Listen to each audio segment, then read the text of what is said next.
conosce il disegno di legge regionale presentato oggi che punta a dare un regolamento contrastando l'abusivismo. Ottavia Piccolo bloccata da un agente che ha avuto da ridire sul fatto che indossasse un fazzoletto dell'Ampi dopo aver partecipato ad un volantinaggio nei pressi del Palazzo del Cinema. Lei commenta: ridicolo. Truffa dei falsi promotori finanziari, la Guardia di Finanza ha arrestato 6 persone e effettuato sequestri per milioni. Sono saliti a 12 decessi in Veneto per il virus West Nile. Il piano straordinario di disinfestazione finanziato con 500.000 euro dalla Regione, informa l'assessore Coletto, è interamente attivo. Oltre 300 nel 2017 i trasferimenti in ospedale dei detenuti dalle carceri veneziane. Il potenziamento delle strutture sanitarie all'interno dei 2 penitenziari dovrebbe consentire di ridurre questo numero. Attaccato sui social per aver mangiato una pizza in piazza San Marco, l'attore Stefano Accorsi si difende: non ho mancato di rispetto. Intanto l'assessore Venturini lo propone come testimone di Enjoy Respect. Sulla tragedia delle foibe e la vicenda di Norma Cossetto, finalmente al centro di un film, la pellicola cofinanziata dalla Regione Veneto è stata presentata al Lido di Venezia. Buonasera, ben ritrovati dalla redazione di Venezia. Dunque questi i titoli: un codice identificativo che regolamenterà gli alloggi turistici e soprattutto l'abusivismo, è il nuovo disegno di legge presentato oggi dall'assessore Caner. Sentiamo. Un sistema che punta a regolamentare gli alloggi turistici nella nostra regione, in particolare nelle città più soggette al fenomeno dell'abusivismo come Venezia. È il nuovo disegno di legge regionale sulle locazioni turistiche. Sarà seguito da un regolamento specifico che dovrebbe essere operativo entro la fine dell'anno. La forza di questa misura è finalmente fare chiarezza e evitare gli abusivismi. Oggi chi va a locare un appartamento e utilizza i portali turistici deve indicare questo codice identificativo che la Regione darà. Codice che andrà riportato nelle inserzioni online a garanzia che l'alloggio è regolare. Noi pensiamo che grazie a questo codice identificativo tutte le locazioni turistiche dovranno inserire il codice nei portali turistici telematici, di conseguenza le forze dell'ordine, quindi le polizie municipali che sono addette al controllo, alla vigilanza delle locazioni, potranno avere costantemente sotto controllo chi lavora secondo le regole e chi invece è un totale abusivo. La prima regola riguarda il fatto che venga esposto all'interno dei portali internet, quindi evitare ciò che di fatto oggigiorno è la massa delle locazioni turistiche che avvengono tramite questo strumento, però noi abbiamo pensato anche alla possibilità di mettere questo codice anche dal punto di vista fisico all'esterno degli appartamenti, laddove è possibile. Faremo un regolamento apposta che tenga anche presente le difficoltà in alcune città particolari, penso per esempio a Venezia, dove ci sono anche problematiche relative alla soprintendenza, quindi, ma su questo lo definiremo con un regolamento apposito di giunta regionale. La normativa riguarda oltre 37.000 strutture in Veneto, oltre ad eventuali alloggi in nero, e tutte dovranno fare richiesta del codice identificativo previa autocertificazione del rispetto delle nuove norme per poter continuare ad operare, ed entreranno così nel database regionale. La novità importante sono le sanzioni previste, più aspre rispetto al passato.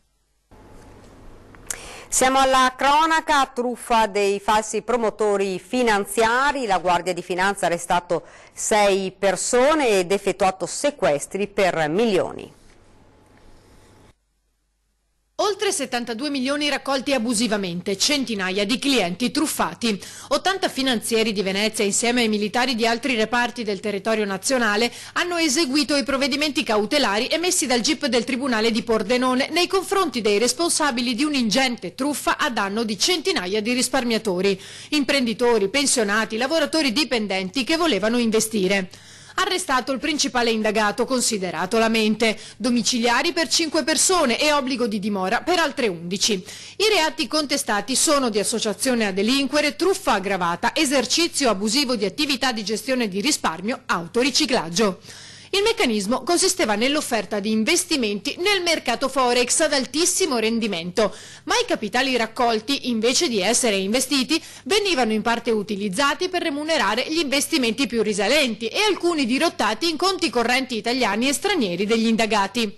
Quindi gli interessi dichiaratamente maturati dai finanziatori venivano pagati con i soldi versati dai clienti successivi, così da rassicurare chi aveva già consegnato denaro all'organizzazione e attirare nella rete truffaldina altre persone potenzialmente interessate ai loro guadagni. Per aggirare i controlli, il sodalizio si è avvalso di una serie di società estere con sede in Slovenia, Croazia e Gran Bretagna. L'attività condotta dai finanzieri del gruppo di Portogruaro ha portato a configurare a carico delle società estere coinvolte profili di responsabilità amministrativa dell'ente per reati associativi e di riciclaggio. A carico di 2 delle predette persone giuridiche è stato anche disposto il sequestro preventivo, finalizzato alla confisca diretta e per equivalente fino all'ammontare di 43 milioni di euro, corrispondente al totale delle somme abusivamente raccolte dall'organizzazione, depurato dalla cifra restituita a una parte dei clienti. Andiamo ora al Lido di Venezia, dove l'attrice Ottavia Piccolo sabato scorso è stata bloccata da un agente di polizia che ha avuto da ridire sul fatto che indossasse un fazzoletto dell'Ampia al collo dopo che aveva partecipato ad un volantinaggio nei pressi del Palazzo del Cinema. È ridicolo, dispiace che sia successo al Lido, ha commentato la Piccolo, dove abito da anni e conosco un po' tutti. Pare evidente che qualcuno non conosce l'Ampi, è un po', questo mi dispiace. Avevo aderito, prosegue l'attrice, ad una manifestazione contro le morti sul lavoro vicino al Palazzo del Cinema, ma non era una protesta di partito, era stata autorizzata dalle autorità comunali. Stavamo facendo un semplice volantinaggio. Ad un certo punto mi sono spostata per andare verso il palazzo, ma un agente mi ha fermata e ha detto che con questo fazzoletto non sarei potuta passare nella zona rossa. È arrivato un funzionario, poi un altro e infine mi hanno fatto lasciato passare. Gli ho risposto che sarei passata comunque.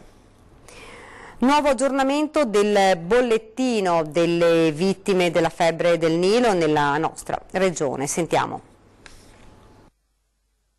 Sono saliti a 12 i decessi in Veneto per il virus West Nile. Ai 10 della scorsa settimana si sono aggiunte 2 pazienti donne, entrambe di 82 anni, che soffrivano di altre gravi patologie. I casi di febbre del Nilo ufficialmente confermati sono stati complessivamente 174 rispetto ai 159 del precedente rilevamento. Il piano straordinario di disinfestazione, finanziato con 500.000 euro dalla Regione, informa l'assessore veneto alla sanità Luca Coletto, è interamente attivato e stiamo raccogliendo i ritorni dai vari comuni mano a mano che le disinfestazioni vengono eseguite. Dove ci sono state infezioni interveniamo intorno a strutture tipo gli asili, tipo le scuole, tipo gli ospedali, tipo le case di riposo, dove ci sono pazienti fragili, fra virgolette. Nel frattempo i tecnici regionali sono al lavoro sulla pianificazione complessiva per il 2019. La Regione metterà a disposizione dei comuni, titolari per legge degli interventi, il supporto della Direzione Prevenzione delle ULS, ma anche l'esperienza dell'azienda Zero per ridurre al minimo i costi con un capitolato d'appalto unico e il sistema degli acquisti centralizzati. La cosa importante è farla in contemporaneità in tutto il Veneto, l'intervento larvicida. È fondamentale, ricordano dalle ULS, l'importanza della collaborazione della popolazione nel mettere in atto alcune semplici misure di prevenzione che possono abbattere il rischio di ricevere la puntura della zanzara portatrice del virus. In maniera tale da limitare e da gestire questa fase che è stata eccezionale quest'anno, l'ha testimoniato anche l'ICDC, che sarebbe l'Istituto Superiore di Sanità Europeo, dove c'è stato un incremento del 300% di quella che sono stati gli infestanti, quindi le zanzare. La recente sentenza del TAR non ha segnato la fine della battaglia di chi chiede che si possa votare ancora una volta sulla separazione tra Mestre e Venezia, un tema rilanciato in Consiglio regionale dai banchi della Lega. Sentiamo. La Lega è sempre stata favorevole all'ascolto delle istanze territoriali. La Giunta regionale sostenga quindi l'eventuale impugnazione della recente sentenza del TAR da parte dei comitati favorevoli al referendum per la separazione di Venezia e Mestre. L'appello arriva dal consigliere regionale della lista Zaia, Gabriele Micheletto, che ha depositato a Palazzo Ferrofini una mozione a sostegno della battaglia legale in Consiglio di Stato, firmata anche dal capogruppo leghista Nicola Finco. Ricorso assicurano dai comitati che faremo sicuramente, convinti della bontà delle nostre ragioni. Abbiamo già incaricato primari studi legali che sono esperti della materia a livello nazionale e ci hanno assicurato che è corretta la nostra visione, secondo la quale ci sono molti punti per cui la sentenza del TAR è criticabile. La battaglia dei comitati è quindi ben lungi dall'essere conclusa, ma di andare a votare per la separazione, visti i tempi medi di un contenzioso in Consiglio di Stato, non si parlerà di sicuro prima del 2020. Purtroppo i tempi del Consiglio di Stato sono lunghi, noi chiederemo eventualmente di accelerarli, ma sarà una valutazione da fare con i nostri legali, eventualmente con i legali dell'avvocatura regionale. In ogni caso i tempi si allungano ed è un problema più che per la giustizia, che prima o poi arriverà, ne siamo certi, per i cittadini. I cittadini di Mestre e di Venezia non hanno la possibilità di esprimersi e questo è un'offesa alla democrazia. Sul Mose oggi si assiste ad una sorta di paralisi da parte del soggetto tecnico operativo incaricato di realizzare l'opera per conto dello Stato, concessionario Consorzio Venezia Nuova, inadempienza ingiustificata e pericolosa rispetto ad un'opera marittima che rischia di aggravare le condizioni di manutenzione. Sono le dichiarazioni del Ministro delle Infrastrutture Danilo Toninelli in seguito a quanto riferito dal provveditore interregionale per le opere pubbliche. Il provveditore ha comunicato che lo stato d'avanzamento dei lavori del Mose ad oggi è pari al 94%, ma ancora mancano alcuni interventi essenziali per il suo funzionamento. Delle 4 barriere previste ne sono state realizzate finora 3, resta da ultimare la barriera alla bocca di porto di Lido Sud e soprattutto mancano gli impianti per l'entrata in funzione del sistema. I cantieri sono praticamente inoperosi, dalla fine del 2017 nei primi 3 mesi del corrente anno risultano spesi circa 12 milioni di euro in totale, ha proseguito il Ministro. Su quest'opera è necessario analizzare attentamente ogni singolo aspetto nella massima trasparenza possibile per evitare finalmente quello che finora non si è voluto evitare, cioè lo spreco di denaro pubblico e il proliferare di ricorsi che rallentano la realizzazione delle opere, finendo per gravare sulle tasche e sulla vita dei cittadini. Protesta delle diplomate magistrali che oggi sono andate a Roma. Sentiamo com'è andata. Diplomati magistrali sul piede di guerra. In Veneto la graduatoria ad esaurimento senza la presenza degli insegnanti inseriti con ricorso sarebbe quasi vuota e quella di merito dopo le assunzioni per l'anno scolastico 2018-2019 si è ridotta a circa 400 docenti. Ciò comporterebbe il collasso della scuola pubblica primaria. Serve garantire in tempi adeguati una soluzione politica alle modalità di reclutamento, perché è in atto il più grande licenziamento di massa dei lavoratori della scuola che alla fine del corrente anno scolastico perderanno il loro posto di lavoro, dicono i docenti. Per questo sono scesi a Roma in centinaia. Eravamo più di 2000 persone, è stato uno sciopero indetto da ANIEF, Cobas e CUB che ci hanno appoggiato fin dall'inizio in tutte le manifestazioni che si sono fatte in questo periodo. Al centro dello sciopero il rischio di moltissimi licenziamenti. Chi ha un contratto a tempo indeterminato, se avrà una sentenza di merito negativa verrà licenziato il 30 di giugno e coloro i quali hanno un contratto a tempo determinato al 30 di giugno al 31 di agosto termineranno il loro incarico al 30 di giugno. Chi ha supplenze breve naturalmente termina alla fine del contratto che ha firmato.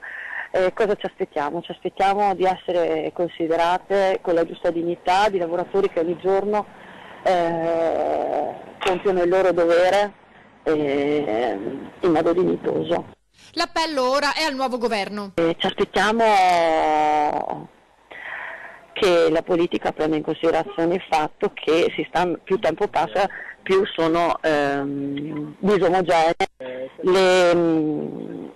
le decisioni che vengono prese dai giudici, soprattutto per il fatto che adesso coloro che hanno sentenza ancora pendente presso il TAR non sanno ancora come finirà e come giudicherà, però in alcune province i giudici del lavoro hanno dato ragione ai diplomati magistrali e questi diplomati magistrali giustamente vengono inseriti in GAE e alcune mantengono il ruolo, per cui speriamo che questa disparità all'interno di una stessa categoria venga a finire, ecco. Ed ora una notizia di cronaca aggiunta da poco in redazione. Un anziano è deceduto a seguito di un malore in acqua nelle spiagge di Jesolo. La vittima è un turista austriaco di 88 anni. Secondo una prima ricostruzione l'uomo si trovava a circa 20 metri da un pontile in una situazione di bassa marea. È stato visto in difficoltà probabilmente proprio a causa di un malore. I bagnini sono subito accorsi per recuperarlo e portarlo a riva. Una volta portato a riva sono stati praticati gli interventi di rianimazione, ma per il turista non c'è stato nulla da fare. Sul posto la Guardia Costiera di Jesolo. E sono stati oltre 300 nel 2017 i trasferimenti in ospedale di detenuti dalle carceri veneziane di Santa Maria Maggiore e della Giudecca. Il potenziamento delle strutture sanitarie all'interno dei due penitenziari dovrebbe consentire di ridurre questo numero. 2 nuove strumentazioni di radiologia sono state collocate dall'ULSS 3 all'interno del carcere veneziano di Santa Maria Maggiore per consentire esami più rapidi sui detenuti, evitando di trasferirli in ospedale. Negli ambulatori della casa circondariale, completamente ristrutturati per la nuova funzione, vi sono ora un ortopantomografo per radiografare le arcate dentali e un apparecchio radiologico completo, a differenza delle altre strutture del Veneto dove si è scelta una versione portatile. Un'apparecchiatura fissa che ci permette di fare dei risparmi molto importanti in termini di sicurezza e in termini anche, diciamo così, di diagnosi. Pensate che l'apparecchiatura è collegata direttamente all'ospedale civile di Venezia e a quello di Mestre e quindi con la possibilità di una diagnosi immediata. Il potenziamento delle attrezzature, avvenuto anche nel carcere femminile della Giudecca, dovrebbe ridurre drasticamente le uscite per visite ed esami esterni dei detenuti. Nel corso del 2017 sono stati effettuati più di 300 trasporti in ospedale. Procedure particolarmente onerose che coinvolgono oltre ai medici anche l'amministrazione penitenziaria, il magistrato di sorveglianza e naturalmente un imponente numero di agenti. Un servizio sanitario che funzioni in carcere consente un recupero di risorse umane, soprattutto di polizia penitenziaria, significativo, che si traduce in un aumento della sicurezza reale all'interno delle strutture carcerarie. Nelle 2 strutture carcerarie di Venezia operano attualmente un medico di base per istituto, i servizi di guardia medica e infermieristico e diversi specialisti nell'ambito delle dipendenze, della psichiatria, delle malattie infettive e della dermatologia. Nel carcere femminile sono poi presenti un pediatra e un ginecologo, oltre agli specialisti volontari messi a disposizione in convenzione dalla Confraternita della Misericordia. Ed ora ci fermiamo per una piccola pausa pubblicitaria.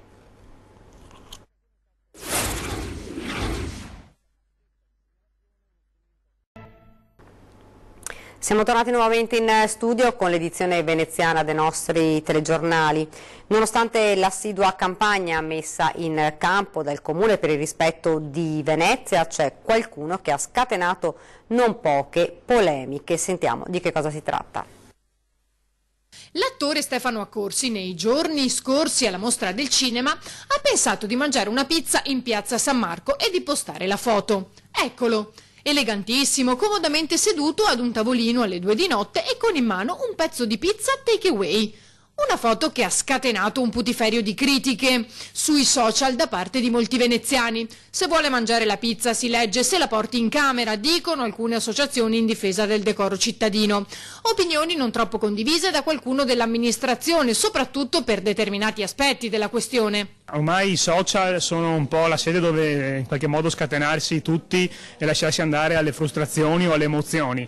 È evidente che cercheremo di insegnare anche agli attori il rispetto della città, posto che evidentemente non si può fare da un singolo episodio una tragedia enorme su cui dividere la città tra pro e contro. Cercheremo di coinvolgere Stefano Accorsi come prossimo testimonial della campagna Enjoy Respect Venezia. E in attesa di sapere se Accorsi sarà il protagonista della prossima campagna, pubblica un altro messaggio per replicare. Ora, si legge, capisco che il turismo selvaggio di chi butta rifiuti per terra, si fa il bagno nelle fontane e getta i mozziconi ovunque vada contrastato. Ma se alle 2 passate di notte l'unico posto aperto è una pizzeria, che fa un'ottima pizza, e uno se la mangia sui tavolini di un locale pubblico chiuso, in una delle piazze più belle del mondo, non mi sembra che sia una mancanza di rispetto o di decoro. Anzi, continua, mi sembra un bellissimo modo di godere della bellezza d'Italia, tanto più se poi si butta il cartone della pizza nell'apposito cestino. Ma invece forse è solo perché l'ho mangiata in smoking e con le mani? Chiedo venia, però mi sono attenuto al galateo. La tragedia delle foibe e la vicenda umana di Norma Cossetto finalmente al centro di un film. La pellicola cofinanziata dalla Regione Veneto è stata presentata al Lido di Venezia.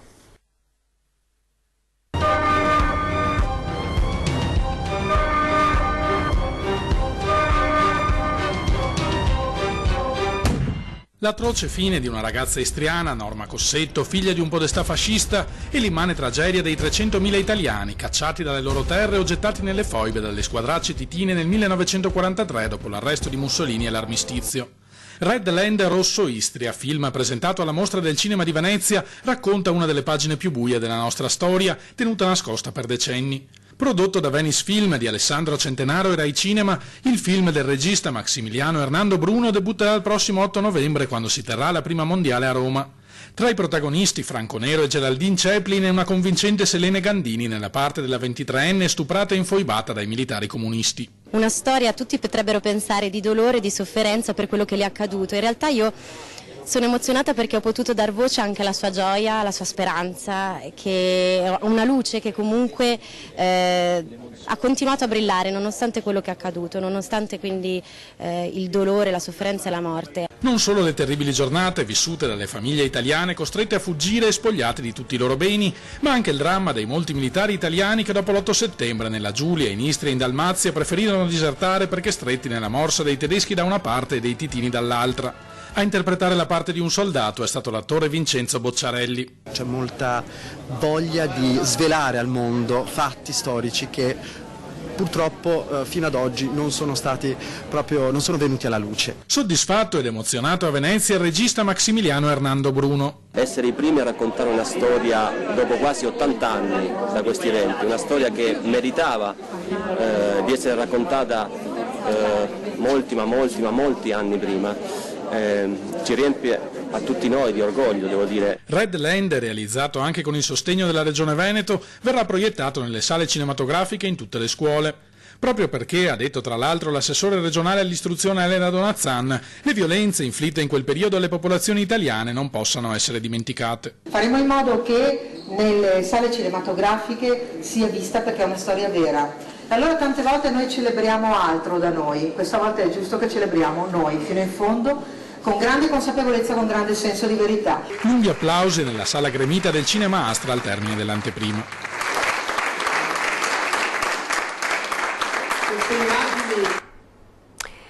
Prima di chiudere vi ricordo questa sera la nostra trasmissione 20:10, si parlerà di incubo West Nile con il primario di microbiologia Roberto Rigoli e il farmacista Livio Patelli.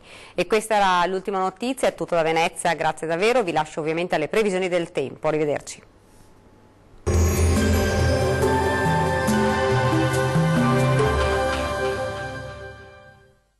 Ben ritrovati al meteo. Anticiclone dominante sulle nostre regioni a garanzia di un'altra giornata decisamente soleggiata. Ma vediamo il dettaglio. Sul Veneto ampio soleggiamento anche oggi un po' su tutti i settori di questa regione. Cielo sereno al massimo poco nuvoloso, con qualche foschia solamente nelle prime ore del mattino, in pianura. Diamo uno sguardo alle temperature. Le minime saranno comprese tra 16 e 20 gradi. I valori massimi risulteranno invece oscillanti tra 27 e 31 gradi. Diamo ora uno sguardo al Friuli Venezia Giulia.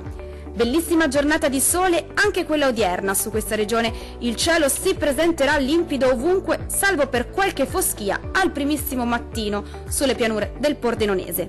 Per il resto nulla di nuovo da segnalare. Vediamo le temperature. Le minime saranno comprese tra 17 e 19 gradi.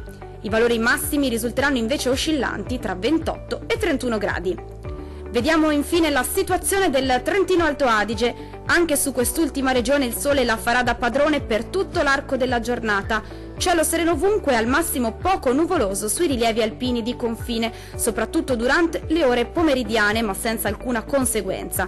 Diamo uno sguardo alle temperature. Le minime saranno intorno ai 15 gradi, un po' ovunque. I valori massimi risulteranno invece oscillanti tra 30 e 33 gradi. Dal meteo di Antenna 3 per ora è tutto. Arrivederci al prossimo aggiornamento.